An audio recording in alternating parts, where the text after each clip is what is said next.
fue en el concilio de Éfeso, año 431 después de Cristo, cuando se emitió este dogma de que María es la Madre de Dios. Pero la Biblia dice en Hebreos capítulo 13, vamos ahí a un texto muy conocido. Lo tenemos, hermanos, ahí en Hebreos capítulo 13, dice el versículo 8, Jesucristo es el mismo ayer y hoy y por los siglos. Esto quiere decir, hermano, que Jesucristo es eterno. Además, Melquisedec a figura de Cristo, hermano. Mira lo que dice ahí Hebreos 7 acerca de Melquisedec y que fue hecho semejante al Hijo de Dios. Vea lo que dice Hebreos 7, 1 al 3. ¿Lo tenemos?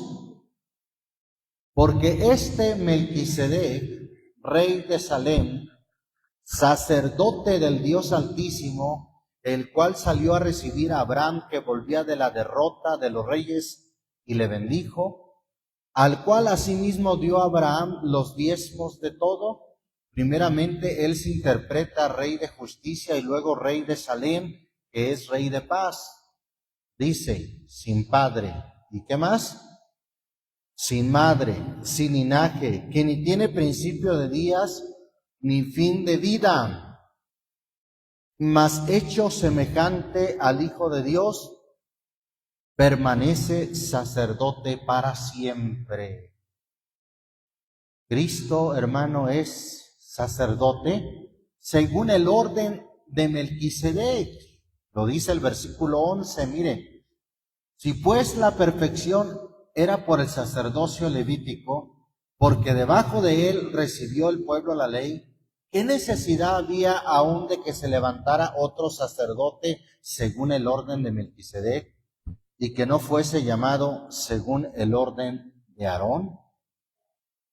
Pues mudado el sacerdocio, necesario es que se haga también mudanza de la ley, porque aquel del cual esto se dice de otra tribu, es de la cual nadie asistió al altar, porque notorio es que el Señor nuestro nació de la tribu de Judá, sobre cuya tribu habló Moisés tocante al sacerdocio, y aún más manifiesto es, si a semejanza de Melquisedec se levanta otro sacerdote, el cual no es hecho conforme a la ley del mandamiento carnal, sino según la virtud de vida indisoluble, pues se da testimonio de él, tú eres sacerdote para siempre, hablando de Cristo, según el orden de Melquisedec.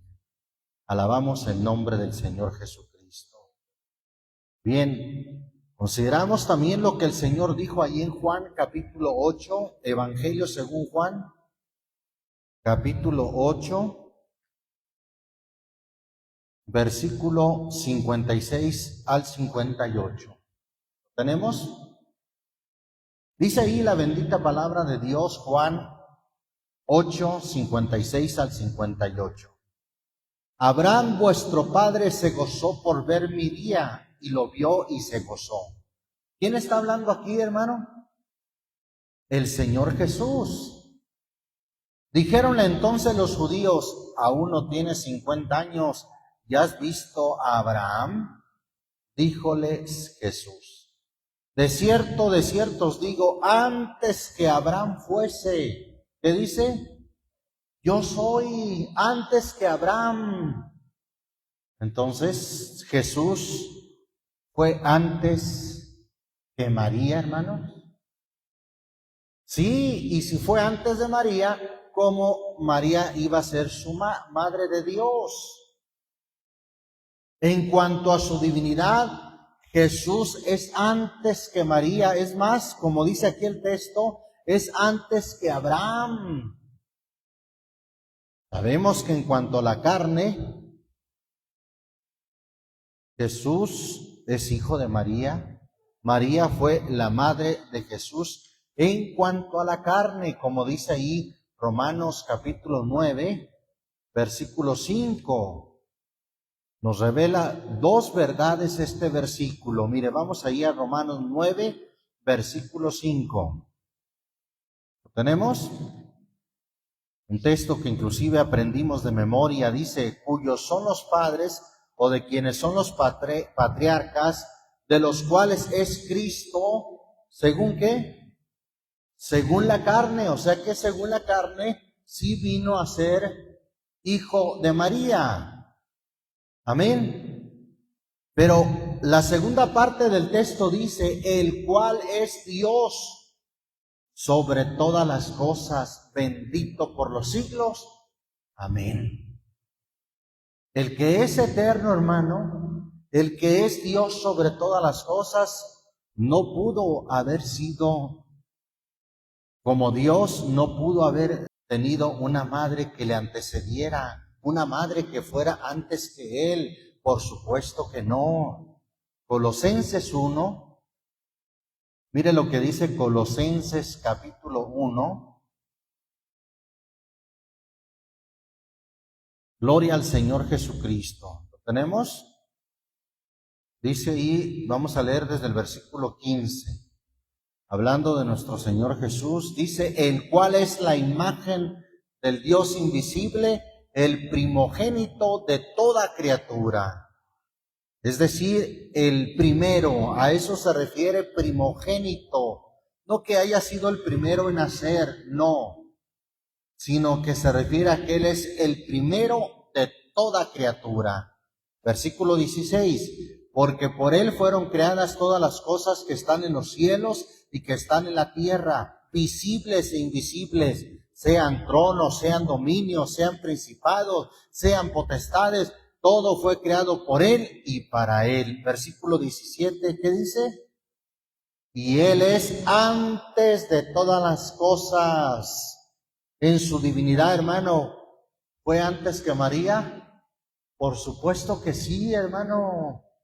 ¿Cómo podía ser María la madre de Dios si Jesús, el Señor, en cuanto a su divinidad, Él es antes de todas las cosas y por Él todas las cosas subsisten? Bendito el nombre de Jesucristo.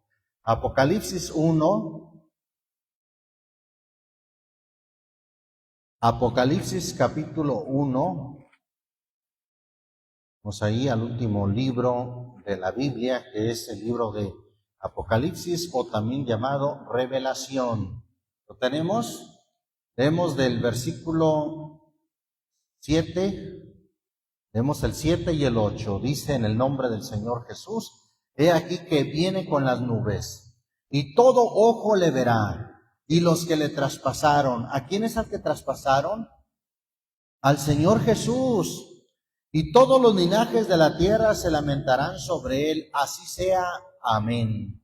Versículo 8, yo soy el alfa y la omega.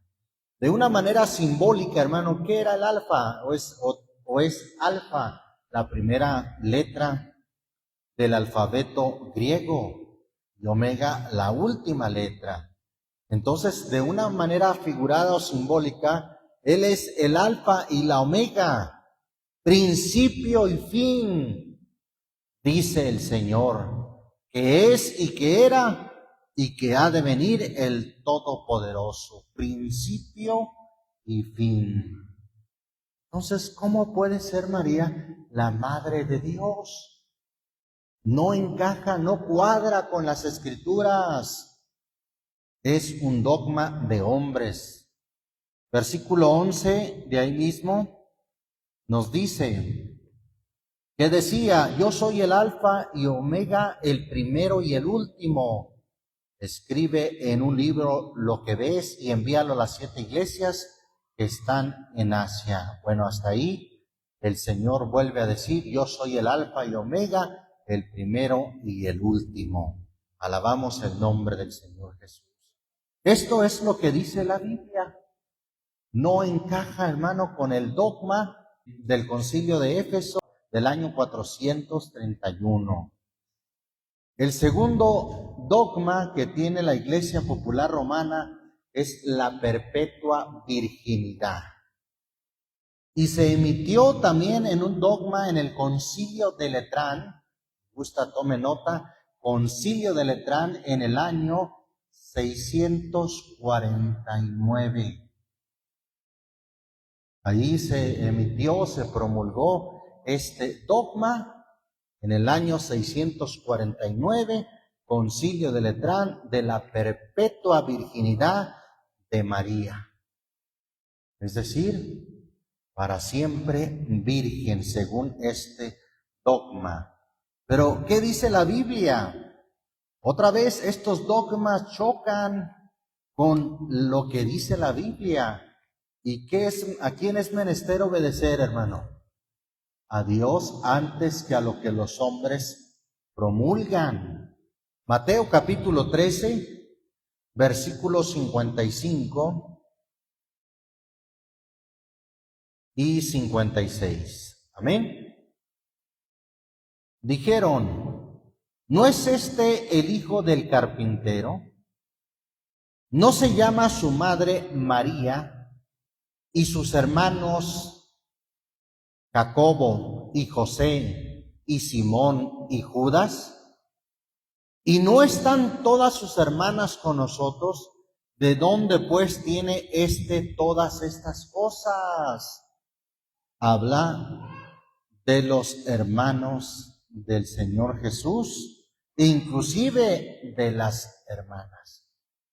Y ahí aparece la palabra adelfos, que se refiere también a hermanos de sangre. Seguimos considerando la escritura, Marcos capítulo 6, Evangelio según Marcos capítulo 6. Estamos ahí, vuelve a mencionar este acontecimiento, pero ahora en la versión de Marcos, versículo 3. ¿No es este el carpintero, hijo de María, hermano de Jacobo y de José y de Judas y de Simón?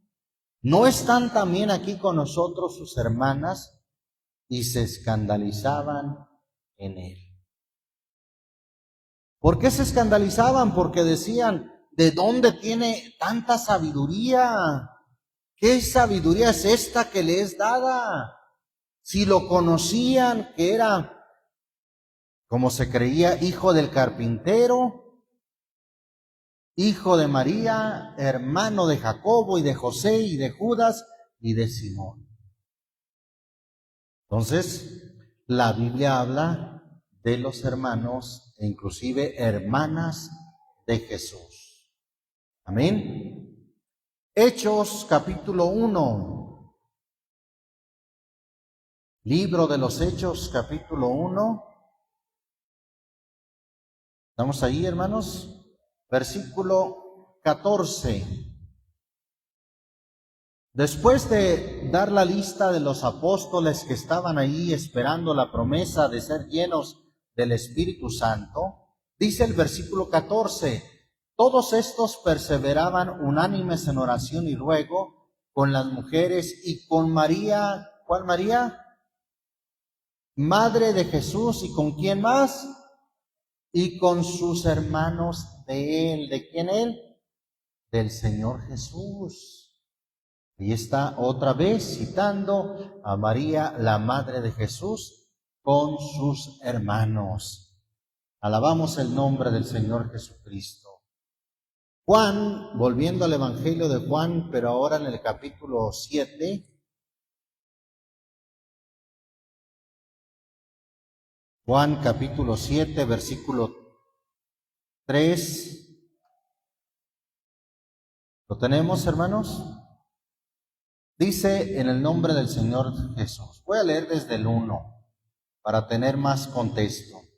Y pasadas estas cosas andaba Jesús en Galilea, que no quería andar en Judea porque los judíos procuraban matarle. Y estaba cerca la fiesta de los judíos, la de los tabernáculos, y dijéronle sus hermanos, adelfos, hermanos de sangre, pásate de aquí y vete a Judea para que también tus discípulos vean las obras que haces, que ninguno procura ser claro algo en oculto. Si estas cosas haces, manifiéstate al mundo, porque ni aun quién, ni aun sus hermanos creían en él. Díceles entonces Jesús: mi tiempo aún no ha venido, mas vuestro tiempo siempre está presto. No puede el mundo aborrecer a vosotros, mas a mí me aborrece, porque yo doy testimonio de él, que sus obras son malas. Ni aun sus hermanos creían en él. Ahí está otra vez citando a sus hermanos. Mateo capítulo 1, dice ahí la palabra de Dios en el versículo 21 al 25. Amén. Y parirá un hijo y llamará su nombre Jesús, porque él salvará a su pueblo de sus pecados. Todo esto aconteció para que se cumpliese lo que fue dicho por el Señor, por el profeta, que dijo: he aquí la Virgen concebirá y parirá un hijo, y llamará su nombre Emmanuel, que declarado es: con nosotros Dios.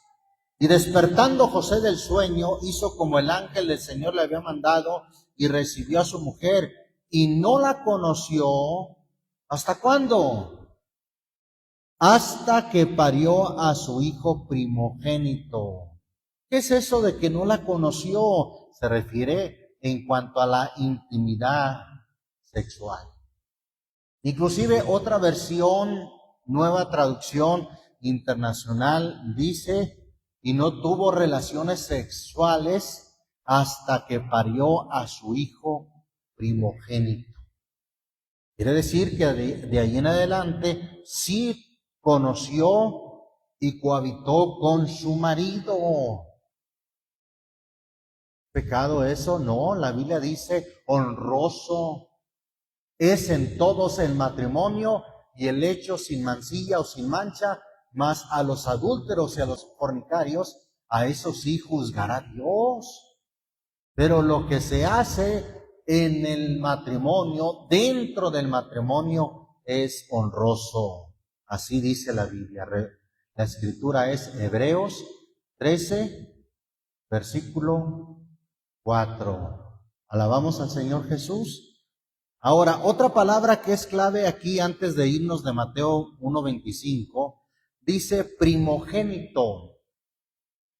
Al decir primogénito, da a entender que fue el primero, y después hubo un segundo, un tercero y demás.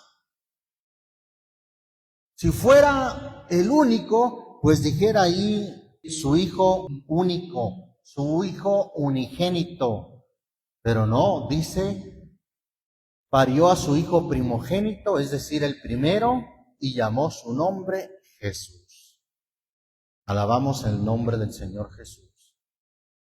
Ahí está ese dogma de la perpetua virginidad, tampoco cuadra con las Escrituras. Fue promulgado por los hombres en el Concilio de Letrán del 649 después de Cristo. Viene otro dogma que es llamado la Inmaculada Concepción. Dogma promulgado en el año, tome nota, 1854. ¿Por quién? Por Pío IX. Ahí está, estos hombres que tenían, estos papas que tenían nombre de Inocencio, de Piadoso, además del título de santidad, pues promulgó el dogma de la Inmaculada Concepción, año 1854. ¿Qué quiere decir ese dogma? Que ella fue sin pecado, que nunca tuvo pecado. Eso quiere decir el dogma de la Inmaculada Concepción. Que desde que fue concebida nunca tuvo pecado. Nunca tuvo maldad. Pero ¿qué dice la Biblia en Romanos capítulo 3? Un texto muy conocido, Romanos 3, versículo 23. ¿Estamos ahí? Vamos a ver ahora lo que dice la Biblia respecto a que si hay alguien inmaculado desde la concepción. Dice versículo 23, por cuanto todos, allí estaría incluida María, hermanos. Pues dice todos, por cuanto todos pecaron y están destituidos de la gloria de Dios. Todos pecamos y estábamos destituidos de la gloria de Dios. Por eso es que necesitamos de un Salvador, porque no teníamos entrada a la gloria de Dios. Romanos 6:23 dice que la paga del pecado es muerte, mas la dádiva de Dios es vida eterna en Cristo Jesús, Señor nuestro. Todos pecamos y necesitamos a un Salvador. Y María no fue la excepción.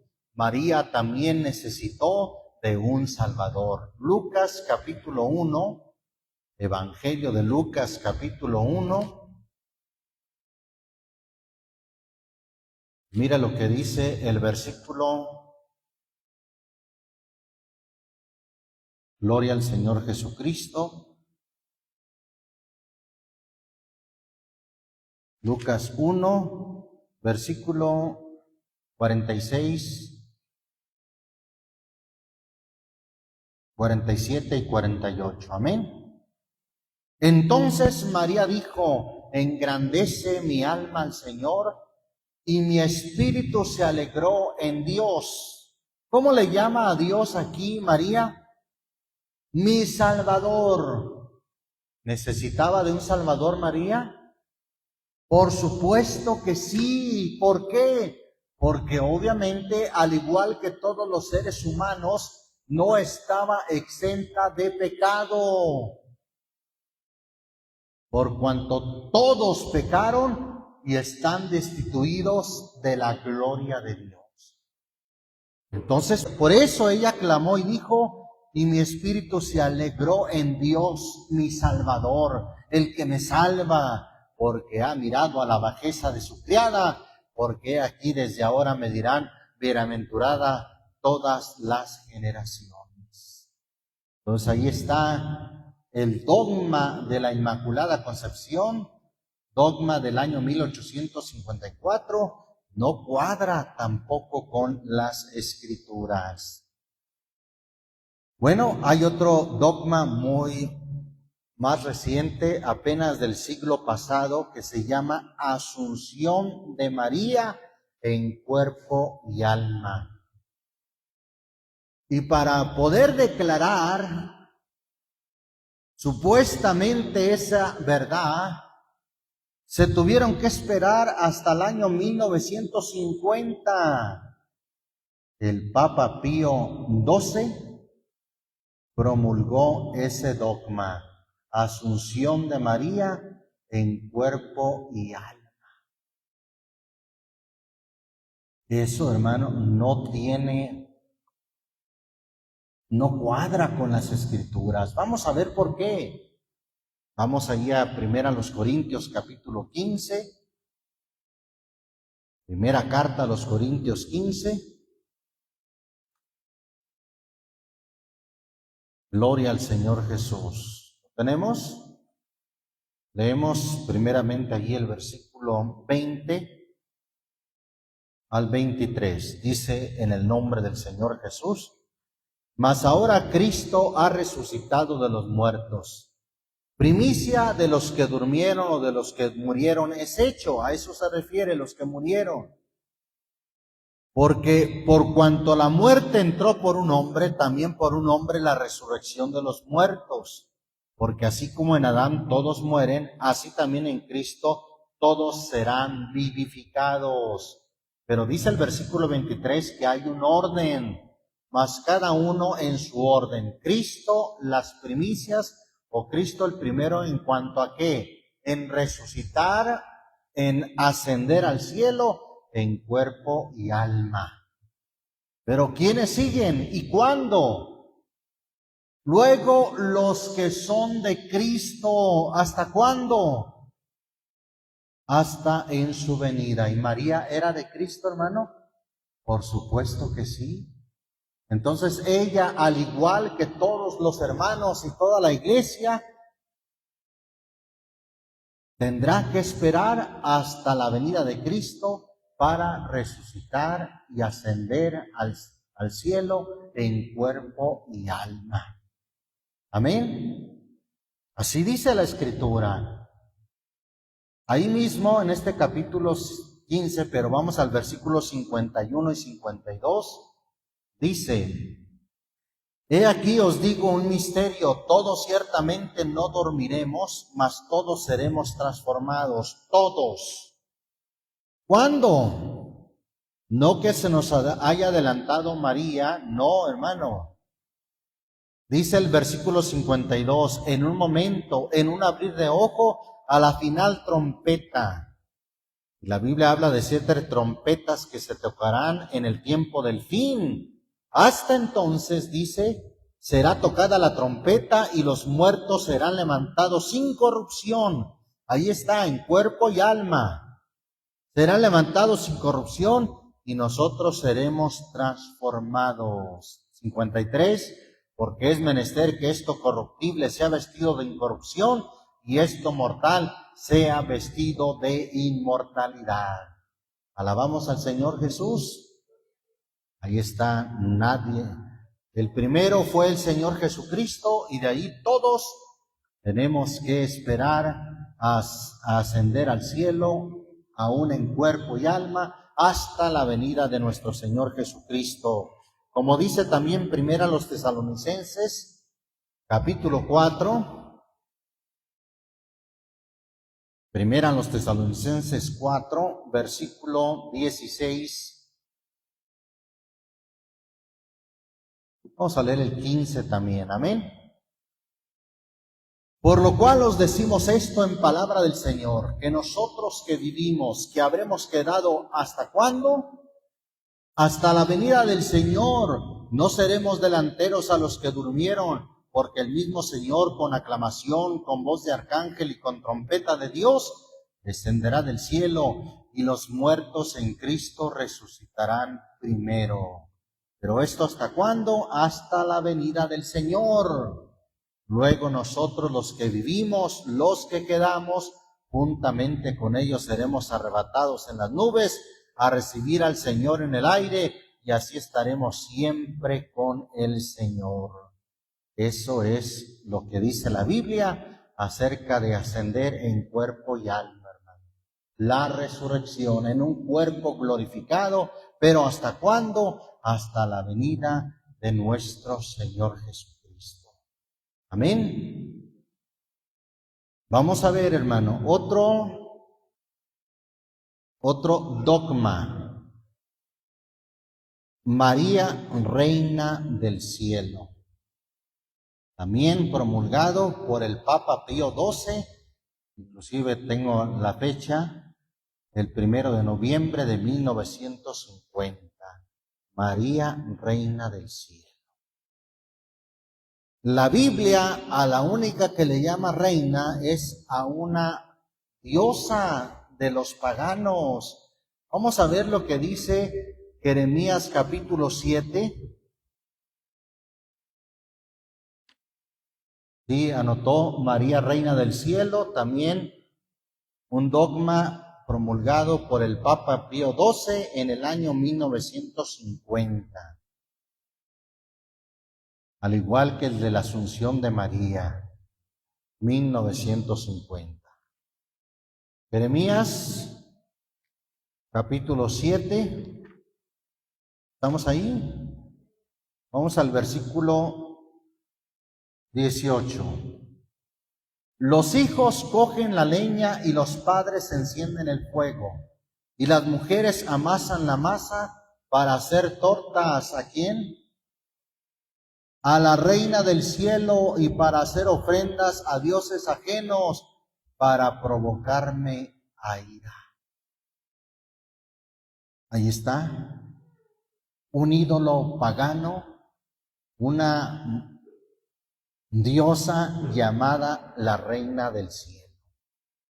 María nunca en la Biblia es llamada la Reina del Cielo, hermanos, para nada. Quien es llamada es esta diosa pagana que adoraban los paganos y que Israel también se inclinó a adorar en su apostasía cuando se rebelaron contra Dios. Mira lo que dice Jeremías ahí mismo, pero en el capítulo 44. Jeremías 44, versículo 17. Vamos a leer desde el 16, amén, hasta el 19. La palabra que nos ha hablado en nombre del Señor no oímos de ti. Antes dijeron, de una manera rebelde, antes pondremos ciertamente por obra toda la palabra que ha salido de nuestra boca para ofrecer sahumerios. ¿A quién? A la Reina del Cielo, y derramándole libaciones como hemos hecho nosotros y nuestros padres, nuestros reyes y nuestros príncipes en las ciudades de Judá y en las plazas de Jerusalén, y fuimos hartos de pan y estuvimos alegres y no vimos mal alguno. Mas desde que cesamos de ofrecer sahumerios, ¿a quién?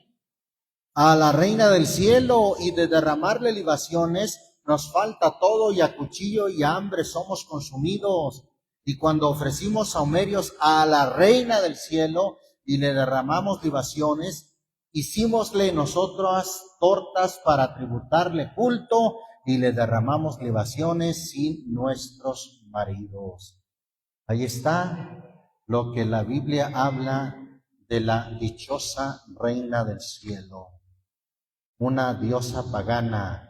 La Biblia al único que llama rey, hermano, y es Rey de reyes y Señor de señores, y que está en un trono, es a nuestro Señor Jesucristo.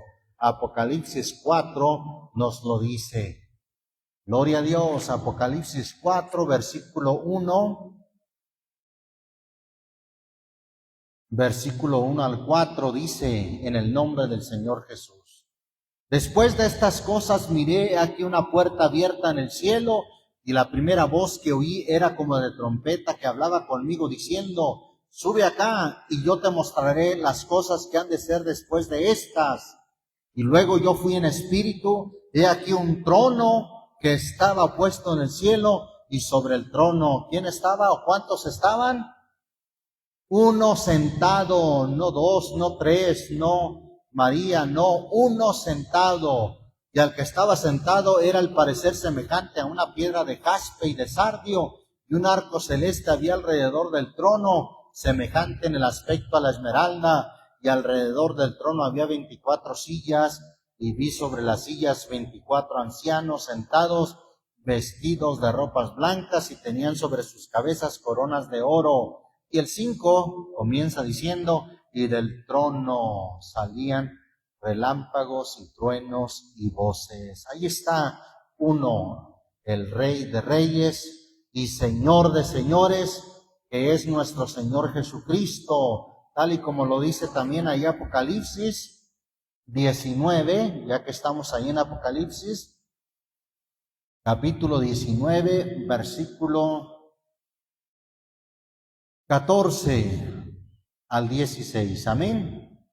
Y los ejércitos que están en el cielo le seguían en caballos blancos, vestidos de lino finísimo, blanco y limpio, y de su boca sale una espada aguda para herir con ella a las gentes, y él los regirá con vara de hierro, y él pisa el lagar del vino del furor y de la ira del Dios Todopoderoso, y en su vestidura y en su muslo tiene escrito este nombre: Rey de reyes y Señor de señores.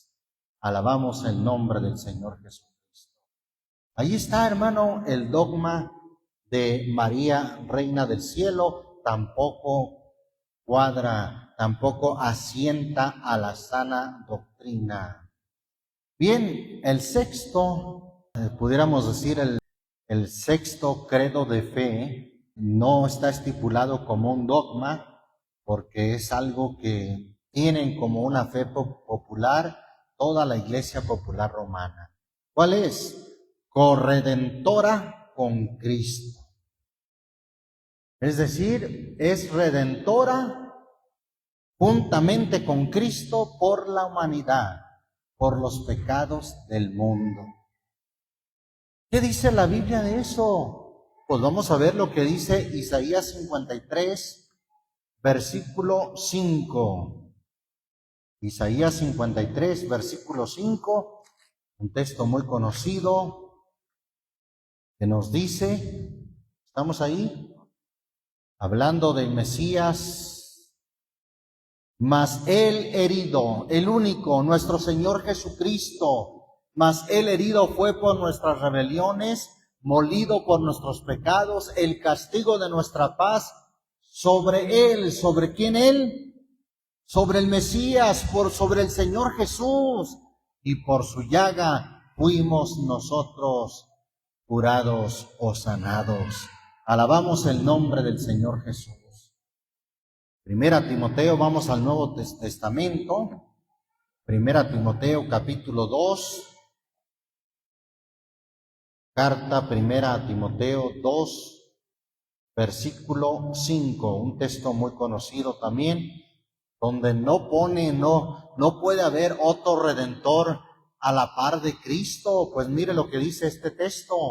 Porque hay un Dios asimismo. ¿Cuántos mediadores?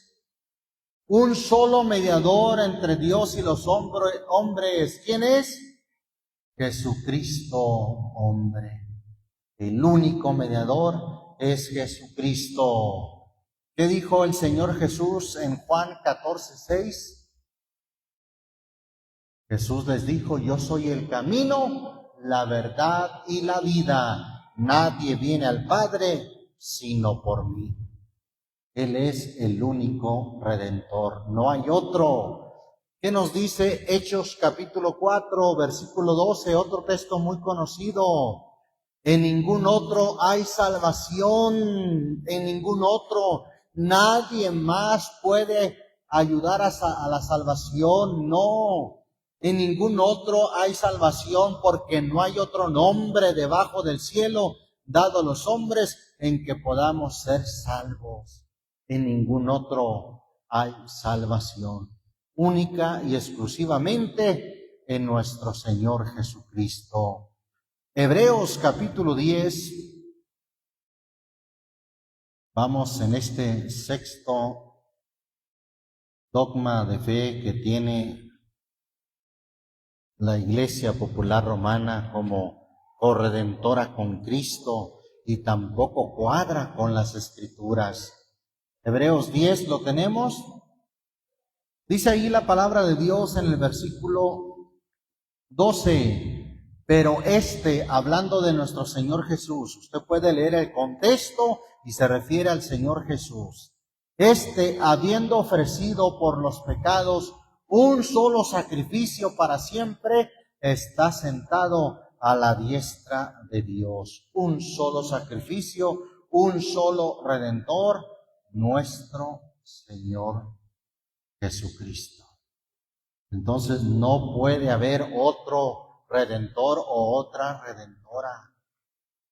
Y aunque hay un libro que se editó, se escribió por un hombre llamado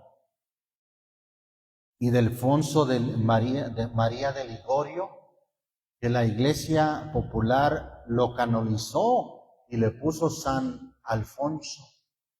Y él escribió un libro que se llama Las Glorias de María. Dicho libro dice que cuando alguien pretende subir o ascender al cielo, se encontrará con el rostro furioso de Cristo, de la ira del Cordero, según esto, y que no lo deja entrar. Pero que luego María le llama la atención y le dice, recuerda los pechos que te criaron. Entonces Jesús se enternece, se pone compasivo y lo deja entrar. Ya, y lo tienen como dogmas de fe. Este hombre, Alfonso María de Ligorio, que fue obviamente un sacerdote. También la historia habla de él. Ahí está su libro como prueba de todas las cosas que dice en ese libro, que se llama Las Glorias de María. Nació en 27 de septiembre de 1696, murió en agosto 1 de 1787. Ahí está Las Glorias de María. Todo eso, hermano, tampoco cuadra con las Escrituras, tampoco la Biblia avala que María haya sido corredentora con Jesús. Hay otro credo que tiene la feligresía de esta Iglesia Popular Romana, que dicen que María es omnipresente.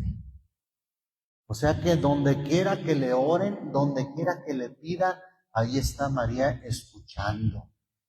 María omnipresente. Omnipresente quiere decir que está en todo lugar. La ponen como si fuera Dios mismo, el cual sí es omnipresente. La Biblia al único que pone como omnipresente es a nuestro Dios. Salmo 139 nos lo dice. Vamos ahí al Salmo 139. Gloria al Señor Jesucristo. ¿Lo tenemos, hermanos? Dice el versículo 7 al 10. ¿A dónde me iré de tu espíritu, del espíritu del Señor? ¿A dónde huiré de tu presencia? Si subiere a los cielos, aún hasta el tercer cielo, habla en plural, porque aún sobre el primer cielo, el segundo cielo y el tercer cielo, ahí está lo que dice el Padre nuestro que estás en los cielos. Si subiere a los cielos, allí estás tú. Y si en el abismo hiciere estrado, he aquí, allí tú estás.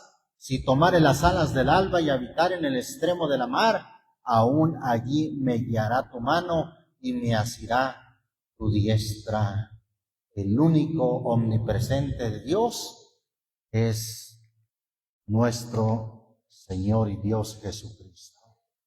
Gloria a Dios. No hay ningún otro que sea omnipresente. Primer libro de Reyes, capítulo 8. Primer libro de Reyes 8, versículo 27. Cuando Salomón construyó el templo y con inspiración y sabiduría de Dios lo vio pequeño y dijo: empero, ¿es verdad que Dios haya de morar sobre la tierra? He aquí que los cielos de los cielos, hablando en plural de más de un cielo, los cielos de los cielos no te pueden contener, es decir, ni siquiera te pueden tener adentro, porque Dios es más grande, es más alto que los cielos. Dice en una pregunta retórica: ¿cuánto menos esta casa que yo he edificado? Ahí está otra creencia falsa de que María sea omnipresente. El único omnipresente es nuestro Dios. Alabamos el nombre del Señor Jesucristo. Vamos a ver otro punto que se pone a María como la madre de todos los cristianos. Y por ende aquí en México como la guadalupana, la madre de todos los mexicanos. ¿Sí ha escuchado eso, verdad? Supuestamente se basan en lo que dice Juan, capítulo 19. Vamos allá a Juan, capítulo 19. Esta otra creencia, vamos en la octava, dice María, la madre de todos de toda la humanidad, de todos los cristianos. Vamos a ver entonces esta escritura, Juan 19, ¿lo tenemos? Versículo 25 al 27. Dice en el nombre del Señor Jesús: y estaban junto a la cruz Jesús, su madre, y la hermana de su madre, María, mujer de Cleofas, y María Magdalena. Vamos a ver, a identificar también, no se vaya de esta escritura, vamos a identificar lo que dice Mateo 27. Comparemos lo que dice Mateo 27, versículo 55. Amén. Dice en el nombre del Señor Jesús: y estaban allí muchas mujeres mirando de lejos, las cuales habían seguido de Galilea a Jesús sirviéndole, entre las cuales estaban María Magdalena y otra María. María, ¿cuál María? La madre de Jacobo y de, ¿quién más? Y de José. ¿Y la madre de quién estaba ahí? La madre de los hijos de Zebedeo. Bueno, ahí estaba esta otra mujer, la madre de los hijos de Zebedeo. Pero quiero que ponga atención, ¿quién eran los hijos de Zebedeo?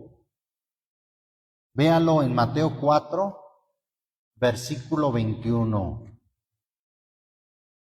Mateo 4, versículo 21, dice ahí la escritura: y pasando de allí vio otros dos hermanos, Jacobo, hijo de Zebedeo.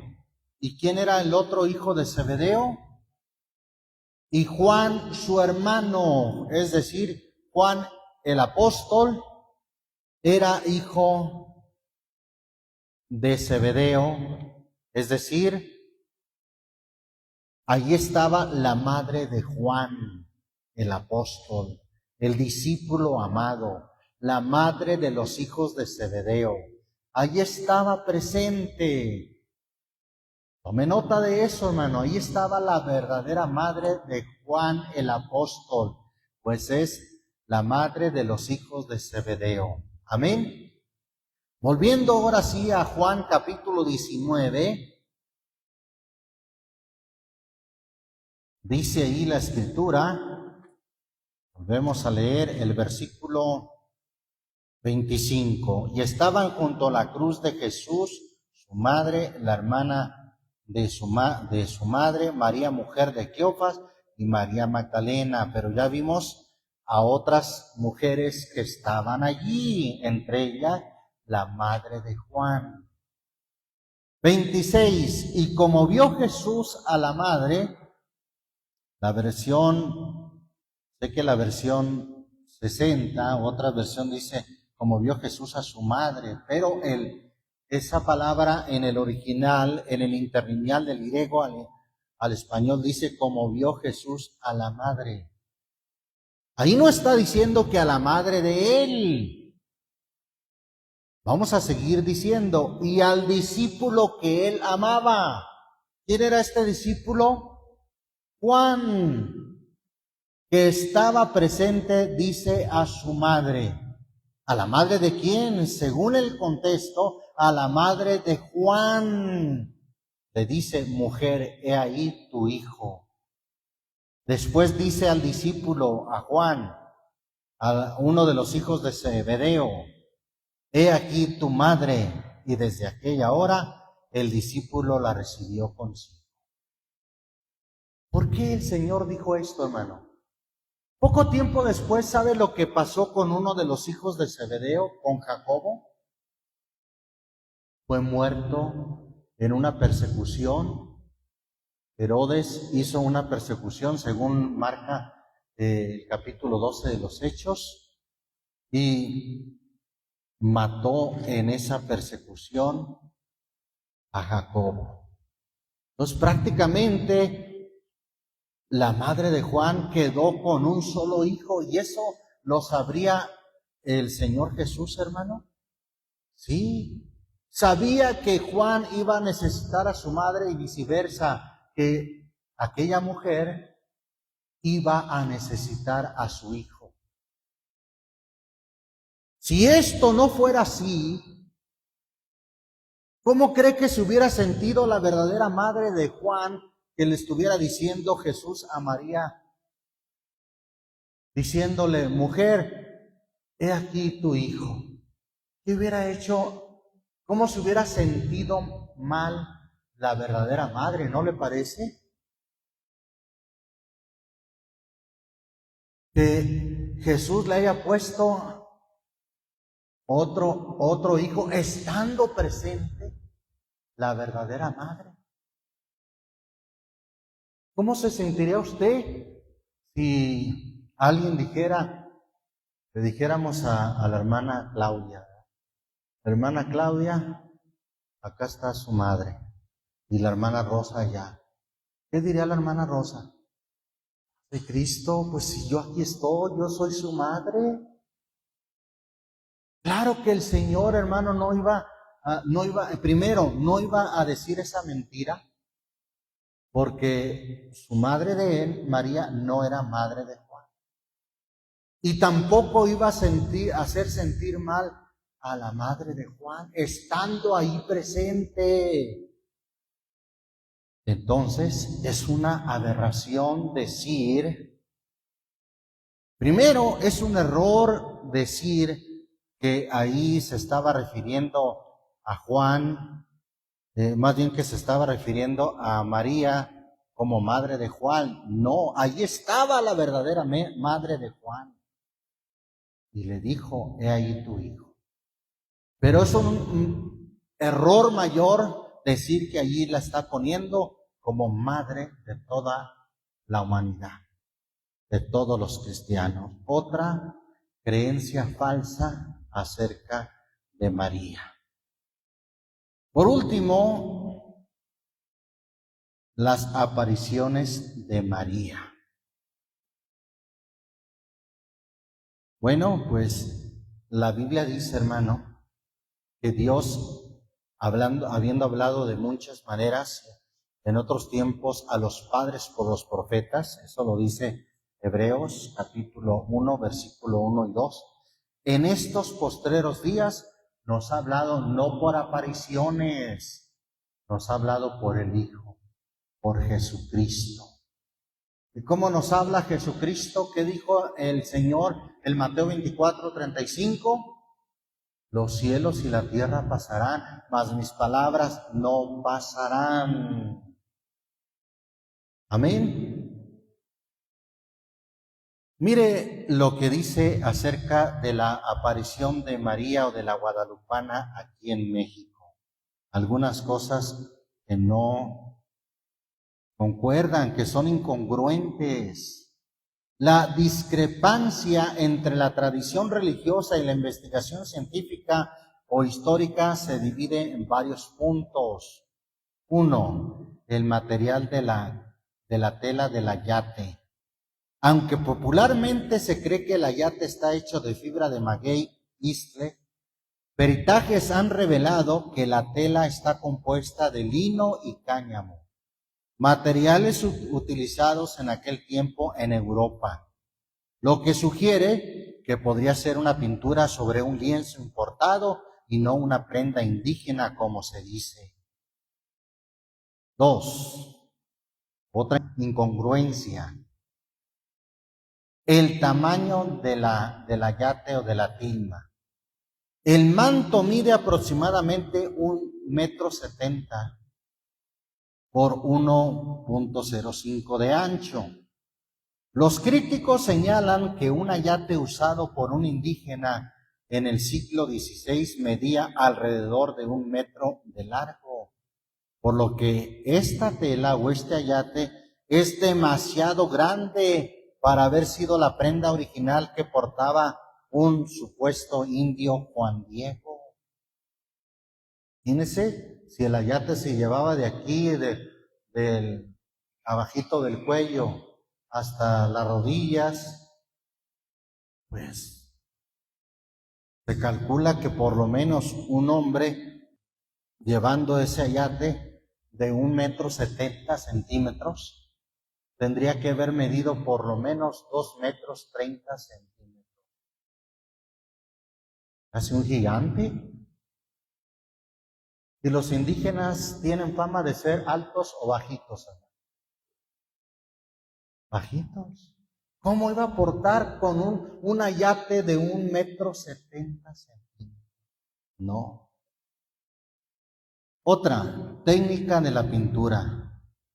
Diversos análisis históricos de la Mediateca INAH han identificado que la imagen presenta técnicas pictóricas europeas del siglo XVI, como el uso de temples y la aplicación del óleo y oro. Y se han detectado trazos subyacentes y restauraciones, lo que contradice la idea de una imagen impresa de origen puramente divino o sin intervención humana. Además, solamente un dato muy importante. Esta creencia que algunos, sin ser cristianos, lo llaman mito, dice que en el documento más importante de la fe católica se afirma que en el diciembre de 1531 la Virgen se mostró a Juan Diego y el indígena recibió la misión de encontrarse con Fray Juan de Zumárraga con el fin de que el obispo ordenara la construcción de una casita sagrada. La crónica de los Hechos dice que el sacerdote no le creyó a Juan Diego y exigió una prueba de sus dichos. Y así, unos días después, el indígena se volvió a presentar ante Zumárraga y desplegó su ayate para dejar caer cientos de rosas y mostrar la imagen de la divinidad. Supuestamente el milagro se efectuó y la aparición de la Virgen se convirtió en una verdad. Pero Zumárraga, el primer obispo de la Nueva España, que se refería a los evangelizadores como hombres que solo pretenden henchir las bolsas y volverse a Castilla, fue un inquisidor apostólico. Nunca creyó, nunca documentó, nunca escribió acerca de la aparición ni dejó prueba de ella. Escribió palabras sumamente contradictorias para este mito. Si se supone que Juan Diego existió y esto sería una prueba irrefutable del mito, sin embargo, durante más de 3 siglos, los historiadores guadalupanos no han podido ponerse de acuerdo con estos hechos cruciales. Bueno, ahí hay muchas contradicciones que nomás no cuadran con la historia y menos con lo que la Biblia dice. Así es que es importante creer, pero como dice la Escritura. Amén. Alabamos al Señor Jesucristo. Damos gracias a Dios por su palabra.